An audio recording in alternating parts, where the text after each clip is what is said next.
This is BAIT, Life Outside the Federal Witness Protection Program.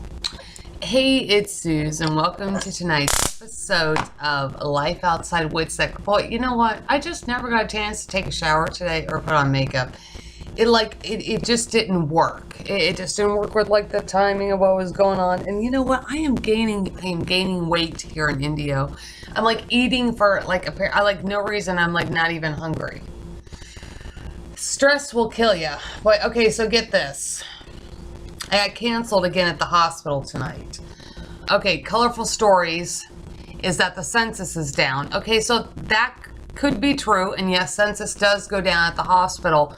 But apparently it's I don't know. My company's saying it's not going to totally affect my bottom line, but I'm going to end up taking a hit on it, because usually what happens with these hospital systems, I mean, censuses can fluctuate, and when you're in a small town, it's a small area, that's not uncommon.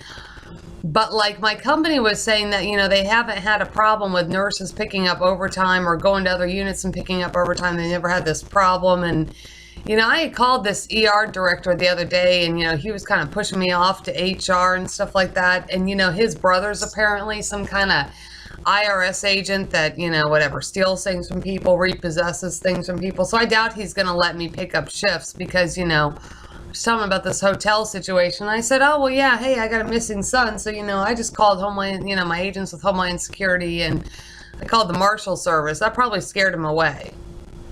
So I said, I knew that they were concocting a sting operation, but whatever. So apparently I can be canceled one shift out of every 2 weeks here, here in India. So not only would I lose that part of a nursing shift, but my company's paying for this hotel that I'm staying at out of the budget for this travel contract. So I'll probably I have the potential of losing maybe like $500 every 2 weeks, eating some of the housing costs and, not getting paid for a nursing shift. So, and then whatever, not being able to pick up overtime. But, that's to be expected. I mean, when you got like this FBI, these assholes and this Mark Moore, that's why I said I already think that Mark Moore's hacked all this stuff. I mean, you know what? I mean, I'm surprised that they haven't done more. But anyway. I'm still on this letter from Senator Dianne Feinstein. This letter here. I called her Washington, D.C. office today, and then I talked to her office in San Francisco. And I'm still trying to figure out this letter.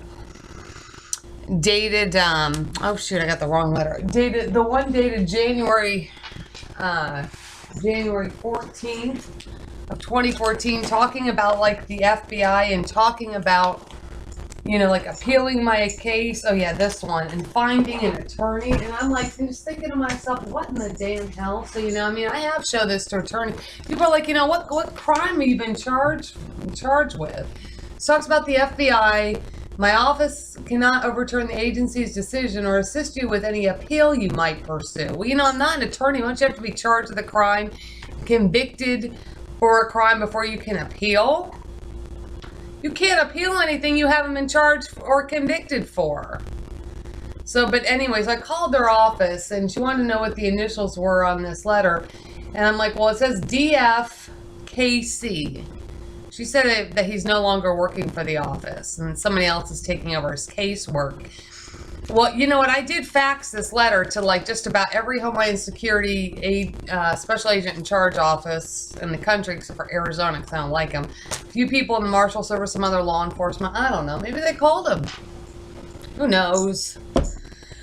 Like they told me I could like try it again, or whatever. I could submit stuff again, and it's like submit a timeline to them. But I just think to myself, yeah, I could. But then I asked myself, why didn't you take this situation more seriously in the first place? So I said, I couldn't get a hold of the senator herself. But see, and that's part of my problem too. I mean, yeah, I could write this all out again, but I don't know if I can trust another staff member. I mean, if I write this all out again, I might have to take a trip to Washington, D.C. and put it right in front of her.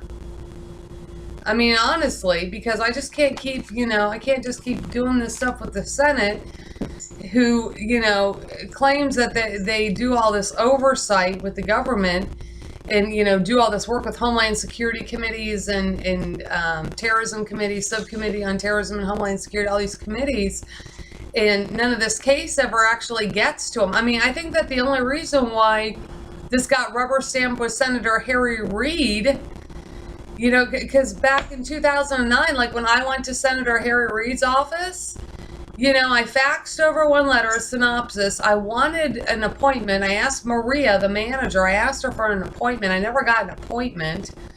I had ended up flying to Washington, D.C. myself and putting myself right in front of Senator Harry Reid, the majority leader of the United States Senate, in his constituent breakfast that he holds for all people visiting from Nevada. And, you know, in the Lyndon B. Johnson room, I sat there, I told Senator Harry Reid in front of all these people, Senator, I'm a victim of crime and I really need you to help me. I mean, I floored the hell out of him. But I think if I wouldn't have done that, you know, this FBI investigation probably wouldn't even be open. And you know what? I have not talked. Senator Harry Reid had called me back and said he couldn't reach this government operative, Mark Moore, but I haven't talked to him since. So who knows? I may need to go to Washington, D.C. anyway, just to check on the status of this FBI investigation, because I have no idea if messages would get to him or not. Because, you know, these staff members are so corrupt. I mean, I remember when I first went to Senator John McCain's office and sat down there and, you know, with Tom McCann, his staff member, the very first time after I got railroaded in Las Vegas. First thing Tom McCann said to me is like, well, I don't know if we're going to help you. And I'm thinking to myself, you can't even be damn serious, you know? And then only later does he tell me, you know, to open up this Homeland Security inquiry for my son, you know, because he receives this letter via Senator Ben Cardin of Maryland. Your situation's in the jurisdiction of a national security agency. I mean, you know, I just think to myself, why aren't these members of Congress taking the situation seriously in the first place? See, this is what I think. I mean, heck, at least Senator Ben Cardin, now his office is in Maryland.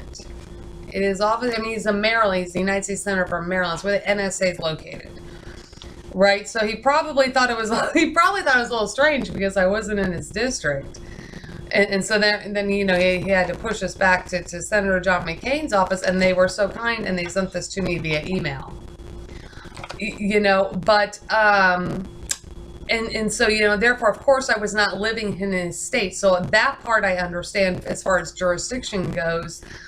But, you know, I just asked myself, you know, is it worth me writing this whole thing out for Senator Dianne Feinstein? Is it worth me doing that?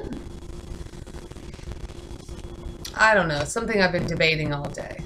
I mean, on the one hand, yes, I think it is, because I think everything that's happened to me, my son, and my family is a bunch of bullshit. I think this FBI task force are a bunch of assholes. I'm not happy, of course, with the United States legal system, and, you know, so it probably, yes, it probably is worth it, but, you know, I'm thinking I'll probably have to make a trip to Washington, D.C. to do that again, if I have extra money to do that, if I have extra money. Right now I'm getting canceled at the hospital, so, I mean, I don't know. I started to write it out, it was a couple pages, and, you know, I just think to myself, my God, I've been through so much hell. I've been through so much damn hell, and now I got to sit here and write this whole damn thing out for the United States Senate. For what? What am I going to get in return? Am I going to get any results? Am I going to produce any results? Usually, if you do a marketing campaign, you want results. You know, only thing I got so far is an FBI investigation open, and then people went missing afterwards. And then I've had tons of property taken. You know, my work has been interfered with over and over again the past 4 years. You know, I go over a whole terrorism case with an agent up in New York. I lose my job. You know, I've been kidnapped. You know, and I've been sex trafficked. I mean, all kinds of stuff. It's like, oh my God. So I just asked myself, is it worth it? So, but anyway, that's tonight's episode of Life Outside WITSEC. Keep your stun gun handy. There's real criminals and terrorists out there. I'll see you next time.